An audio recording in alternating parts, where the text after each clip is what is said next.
নমস্কার, বাংলা বাজারে সবাইকে স্বাগত। আমি অনিকেত চট্টোপাধ্যায়। শুরু করছি আমাদের অনুষ্ঠান মতামত। বাংলা বাজার সাবস্ক্রাইব করুন, লাইক করুন, শেয়ার করুন, বেল বাটন প্রেস করুন, নোটিফিকেশন পৌঁছে যাবে। আর মানুষজনকে বলুন এই ধরনের সিরিয়াস আলোচনাতে আসতে। এবং জানিয়ে রাখি, আজকে থেকে কিন্তু আজকাল পরশু 3 দিনই জিরো আওয়ার আছে, তারপরের দিনও হয়তো থাকবে। আজকাল পরশু আছে।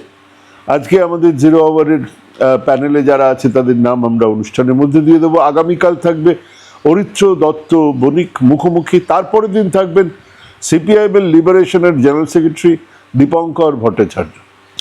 তো জিরো আওয়ার দেখুন, মতামত দেখুন। আজকের মতামতের শীর্ষক, বাংলা কি এক পরিবর্তনের দোরগোড়ায় নাকি প্রত্যাবর্তন হবে তৃণমূলের?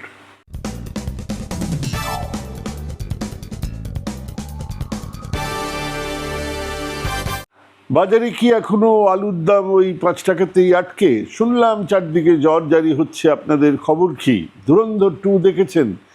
ইরানের যুদ্ধ কবে থামবে বলুন তো? এসব প্রশ্নের বাজারে এই বাংলাতে 1 নম্বর প্রশ্ন হিসেবেই তো থাকার কথা ছিল। কি বুঝছেন দাদা? একেবারে পরিষ্কার প্রশ্ন, কে আসছে ক্ষমতায়? তৃণমূলই থাকছে নাকি বিজেপি আসছে? কিন্তু সেই প্রশ্ন কি 1 নম্বরে আছে? এই প্রশ্নে কি খুব আলোড়িত বঙ্গজীবন? হ্যাঁ, কেউ কেউ এটা বলছেন বটে যে শুভেন্দু কি নন্দীগ্রাম থেকে জিতে আসতে পারবেন, নাকি শুভেন্দু জিতবেনই। কেউ কেউ এটাও জিজ্ঞেস করছেন মমতার ভবানীপুরে কি হবে। কিন্তু নির্বাচনে কে জিতবে এ নিয়ে খুব বিরাট আলোড়ন তো নেই। কেন, আসুন সেটা নিয়ে আজ কটা কথা বলা যায়। আমরা 6টা কেস স্টাডি করি। আসলে পরিবর্তন হচ্ছে বা পরিবর্তন হচ্ছে না এমন কতগুলো রাজ্যের নির্বাচন দেখি এবং সেখান থেকে বোঝার চেষ্টা করি যে আমাদের রাজ্যের পরিবর্তন হওয়ার সম্ভাবনা কতটা সম্ভাবনা নেই। মানে এভাবেই তো বিজ্ঞানে আমরা চর্চা করি যে এর আগের যে সমস্ত ঘটনাগুলো ঘটে গেছে বা এর আগের যে ঘটনাগুলো ঘটলো তার সঙ্গে কি কি এলিমেন্ট জড়িয়েছিল, আজকে কি কি নেই। তো আমরা 3 রাজ্যে পালাবদল হয়েছে সাম্প্রতিক অতীতে, আর 3 রাজ্যে ক্ষমতাতেই থেকে গেছে শাসক দল। তাহলে বুঝতে পারবেন যে মানুষজন কেন এটা ধরে নিয়েছেন যে তৃণমূল আসছেন। তারা ব্যবধান নিয়ে কিঞ্চিত আগ্রহ দেখাচ্ছে না, মানে ওটা কি বেড়ে 250 হয়ে যাবে কেউ যেরকম বলছেন, কেউ কেউ বলছেন না 180-90 থাকবে। সেটা নিয়ে একটা আগ্রহ আছে, কিন্তু এটা নিয়ে কোনো আগ্রহ নেই যে এটা নিয়ে খুব বিরাট গবেষণা চলছে না যে তৃণমূল ফিরবে কি ফিরবে না। সেটা নিয়ে তাদের মধ্যে বিরাট কোনো সন্দেহ নেই। প্রথমে চলুন দেখি পালাবদলের সিমটমগুলো কী কী। 1 দিল্লি, 2 উড়িষ্যা, 3 তেলেঙ্গানা। এখানে পালাবদল হয়েছে। হ্যাঁ, গত কয়েক বছরে বড় পালাবদলের ছবি আমরা এই রাজ্যগুলোতে দেখেছি। তেলেঙ্গানাতে ক্ষমতা ছিল তেলেঙ্গানা রাষ্ট্রীয় সমিতি, এক প্রবল আঞ্চলিক শক্তি। তারা উঠে এসেছিল মূলত অন্ধ্রপ্রদেশ বিভাজনের দাবিতে। কে চন্দ্রশেখর রাও এক দীর্ঘ লড়াই চালিয়েছিল, আমাদের আলাদা ভূখণ্ড চাই, আলাদা রাজ্য চাই। কিন্তু ক্ষমতায় সেই রাজ্য সামলানো বা মানুষের কাছে নিজের দলকে আঞ্চলিক দাবির ভিত্তিতে গড়ে তোলার বদলে তিনি দেশের নেতা হতে চাইলেন। আর সেই নেতা হবার জন্য কোন দিকে যাবেন তা নিয়ে দ্বিধাগ্রস্ত ছিলেন। হ্যাঁ, বিজেপি না ইন্ডিয়া জোট, কোন ধারে যাব, কোন ধারে গেলে ওনাকে প্রধানমন্ত্রী করা হবে ইত্যাদি নিয়ে ভাবনা চিন্তা চলতে শুরু হলো। তো এ নিয়ে ভাবতে ভাবতে নির্বাচন এসে গেছে। 5টা বছর আর কতক্ষণ সময়। মাত্র 119টা বিধানসভা আসনে তেলেঙ্গানার মুখ্যমন্ত্রী দেশের প্রধানমন্ত্রী সবার স্বপ্ন দেখছিলেন। আর কংগ্রেস এই প্রথম একজন পপুলার নেতাকে সঠিকভাবে দলের নেতৃত্বতে এনে হাজির করলেন। রেবন্ত রেড্ডি দলের হাল ধরলেন। ওদিকে এক বিশাল হিন্দু সমর্থনের ভিত্তিতে জিতে আসা টিআরএস এর ভোট ব্যাংকে শীতকাটি নিয়ে ঢুকেছিল বিজেপি। ভোটের আগে রাজ্যের মানুষ, যারা নাকি রাজ্য ভাগের পরে অনেক কিছু আশা করেছিল, তারা লড়াই করেছিল, জেলে গিয়েছিল, তারা হতাশ হয়ে পড়ে এই 5 বছরে। তেলেঙ্গানা রাষ্ট্রীয় সমিতির নাম বদলে ভারত রাষ্ট্র সমিতি হয়ে উঠলো, বিআরএস হয়ে উঠলো টিআরএস। কিন্তু মানুষের সমর্থন হারাতে শুরু করেছিল। আমরা দেখেছিলাম নির্বাচনের কদিন আগে পর্যন্ত ওই বিআরএস বিজেপি জোট হবে হবে না, হবে হবে না এই নিয়ে নাটক চলছে। শেষমেশ একলাই দাঁড়িয়ে যাওয়া এবং তারপরে দুর্নীতির সদ্য অভিযোগ সব মিলিয়ে ভোট চলাকালীন খুব পরিষ্কার ছিল যে 2019-এ ক্ষমতায় আসা বিআরএস আর ক্ষমতায় ফিরছে না।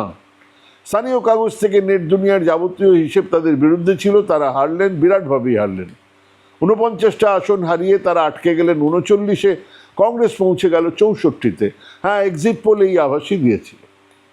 তো এই গেল একটা দল যারা রিজিয়নাল অ্যাসপিরেশনটাকে ধরতে পারল না। রিজিয়নাল পার্টি যদি রিজিয়নাল অ্যাসপিরেশন না ধরে, যদি তারা দেশের প্রধানমন্ত্রী হওয়াটাই তাদের কাছে প্রথম ব্যাপার হয়ে যায়, তাহলে যা হবার সেটা হয়েছে। 2 নম্বর হচ্ছে উড়িষ্যা 2024-এর নির্বাচন। এখানেও আবার সেই শাসকের দ্বিধাদ্বন্দ্ব।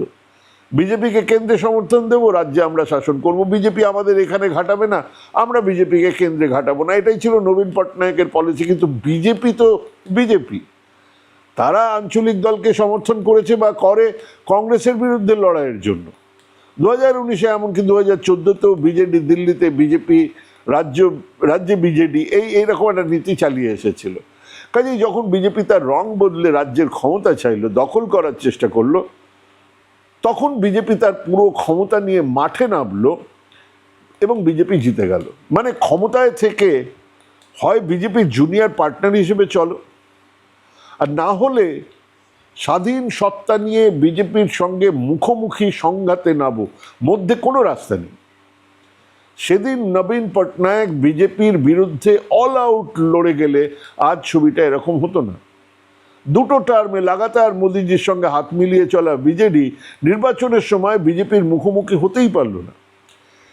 আপনারা যদি দেখেন সেই ক্যাম্পেইনটা, তাহলে বুঝতে পারবেন বিজেপি কিন্তু অল আউট অ্যাটাক করছে বিজেডির এগেনস্ট। বিজেডি কিন্তু অল আউট অ্যাটাকে যেতে পারছে না, তার কারণ কেন্দ্রের প্রায় প্রত্যেকটা কাজে তারা বিজেপিকে কোনো না কোনো সময় সমর্থন করেছে। কাজেই তারা অল আউট বিরোধিতায় যেতে পারছে না। 112টা আসনে বিজেডি 61টা আসন কমে গেল, 51টা হলো। আর বিজেপি ছিল 23টা, বেড়ে হয়ে গেল 78টা। কংগ্রেস 5টা আসন থেকে বাড়লো আর 14টা আসন। কিন্তু নেট হলোটা কি?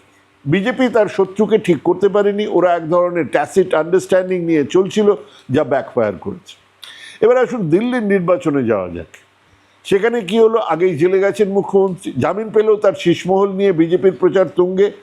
মানুষের কাছে সেই প্রচার বিশ্বাসযোগ্য মনে হয়েছে, কারণ মানুষ সেই শীষমহলের ছবি দেখেছে। আর একই সঙ্গে পাঞ্জাবের কথা মাথায় রেখে একই তীব্রতার সঙ্গে বিজেপি আর কংগ্রেসের বিরুদ্ধে কথা বলে যাচ্ছিল। অর্থাৎ তাদের যে শত্রু নির্বাচন, সেখানে যদি বিজেপি সামনে থাকতো তাহলে এক ব্যাপার হতো, ওই বিজেপি কংগ্রেসের বিরুদ্ধে সমানভাবে কথা বলে যাওয়াটা তাদের ক্ষেত্রে বুমেরাং হয়েছে। যে কেজরিওয়াল এক স্বচ্ছ প্রতিমূর্তি নিয়ে, এক স্বচ্ছ ভাবমূর্তি নিয়ে ক্ষমতায় এসেছিল, সেই তাদের সর্বোচ্চ নেতা কারাপশনের চার্জে জেলে গেলেন, তার শীষমহলের কথা মুখে মুখে। আর মানুষ অনেক দিন পরে দুর্নীতির প্রশ্নে রুখে দাঁড়ালো, কেজরিওয়ালের ওপরে আর আস্থা রাখতে পারলো না। 62 থেকে কমে 22 হয়ে গেল, বিজেপি 8 থেকে বেড়ে 48 হয়ে গেল। তাহলে 3টে বিধানসভা যেখানে পরিবর্তন হলো, সেখানে আমরা দেখলাম বিজেপির বিরুদ্ধে মুখোমুখি দাঁড়াতে হবে, তবেই বিজেপি বিরোধী সরকার ক্ষমতায় ফিরবে, না হলে চলে যাবে। 2, কেন্দ্রে বিজেপি, রাজ্যে আঞ্চলিক দল। উড়িষ্যার এই নীতি ভুল, তাহলে সেটা ব্যাকফায়ার করবে। একই কারণে অন্ধ্রপ্রদেশে ওয়াইএসআর রেড্ডির ছেলে জগন রেড্ডিও হেরেছে। 3, মুখ্যমন্ত্রী যিনি দলের সর্বোচ্চ নেতা, তার বিরুদ্ধে চুরি দুর্নীতির বিশ্বাসযোগ্য অভিযোগ এলে সেই সরকারকে বাঁচানো প্রায় অসম্ভব, এবং কেজরিওয়াল তখন তার মুখ্যমন্ত্রীর পদ ছেড়ে সেই অভিযোগের ভিত্তি আরও বাড়িয়েছিলেন।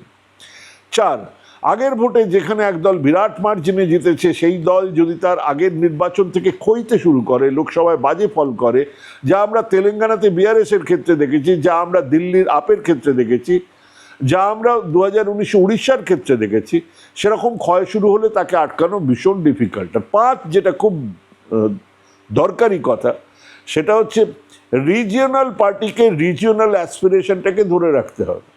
সেটাই তার প্রথম কাজ। যদি টিআরএস যদি এই তেলেঙ্গানা যে গর্ব, তেলেঙ্গানার যে অ্যাসপিরেশন, তেলেঙ্গানার মানুষের যে চাহিদা, সেটা নিয়ে কাজ করতো, সেটাকে খাড়া করতো হিন্দুত্বের বিরুদ্ধে, সেটাকে খাড়া করতো বিজেপির বিরুদ্ধে, তাহলে কিন্তু এই ফল হতো না।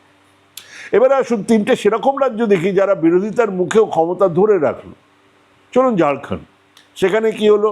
হেমন্ত সোরেন তার ক্ষমতা ধরে রাখলেন। হ্যাঁ, চোখে চোখ রেখে লড়েছিলেন বিজেপির সঙ্গে।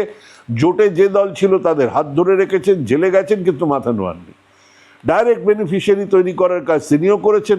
30টা আসন ছিল, বেড়ে 34টা হয়েছে। বিজেপির আসন 4টে কমেছে, কংগ্রেসের 16টা ছিল, তারা 16টা আসন ধরে রেখেছিল। মূলত এক আঞ্চলিক দল হিসেবে ঝাড়খণ্ড মুক্তি মোর্চা তাদের রিজিয়নাল অ্যাসপিরেশনকে ধরে রেখেছে, আদিবাসীদের হয়েই কথা বলে জিতেছে।